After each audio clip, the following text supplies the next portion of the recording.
चलिए दोस्तों, 2-3 दिन पहले घटी घटना के बारे में मैं आप लोगों को बताता हूँ। वो हुआ यूँ था कि हम लोग का लोकेलिटी में, हम लोग जहाँ पे रहते हैं, वहाँ पर एक बहुत बड़ा साँप कहीं से आ गया था।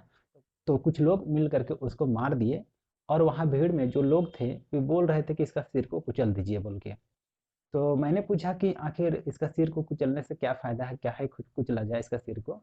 तो वहाँ खड़े लोगों ने बताया कि जब सांप को मारते हैं तो मारने वाला का प्रतिबिंब उसके आंखों में छप जाता है। अगर उसका सिर को नहीं कुचलेंगे तो नागिन सांप आएगी और उस प्रतिबिंब से जो जो लोग मारे हैं उसको पहचान कर लेगी और उसके बाद बाद में उसको ढूंढ ढूंढ करके काटेगी। देखिए दोस्तों, ये जो बात है वो पूरा फिल्मी है।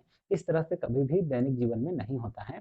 लेकिन हाँ, फिर भी अगर सांप को मारते हैं, जो कि नहीं मारना चाहिए, लेकिन अगर बाई लक किसी कारण से आपको मारना पड़ जाए तो मारने के बाद उसका सिर को कुचल देना चाहिए। ऐसा क्यों है? तो चलिए इसको समझते हैं। बात ऐसा है कि केवल साँप ही नहीं, बल्कि हम लोग का भी शरीर जब मर जाती है तो शरीर का अलग-अलग अंग भी कुछ समय के लिए जीवित रहती है। जैसे हम लोग का भी आँख जो है वो 4 से 6 घंटा तक जीवित रहती है। इसलिए अगर कोई आई डोनेट किए हों और वो मर जाते हैं तो उनका घरवालों को आई बैंक में इन्फॉर्म करना पड़ता है। वहाँ से कुछ लोग आते हैं 4 से 6 घंटा के अंदर में और वो आँख को निकाल लेते हैं और वहाँ पर एक डुप्लीकेट आँख डाल देते हैं।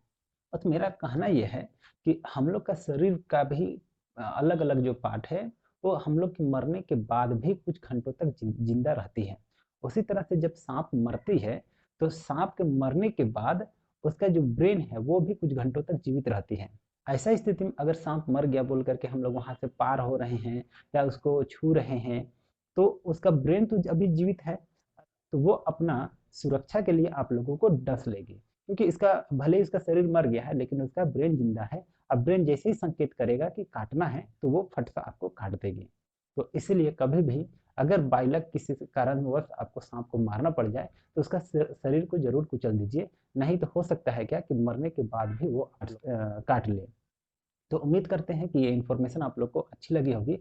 और एक जो अंधविश्वास है कि सांप का आंखों में जो मारने वाला का प्रतिबिंब छपा हुआ रहता है, उसको फिर नागिन देख करके दौड़ा दौड़ा के काटता है या ढूंढ ढूंढ के काटता है, वो एक जो अंधविश्वास है वो भी आप लोगों का दूर हो गया होगा।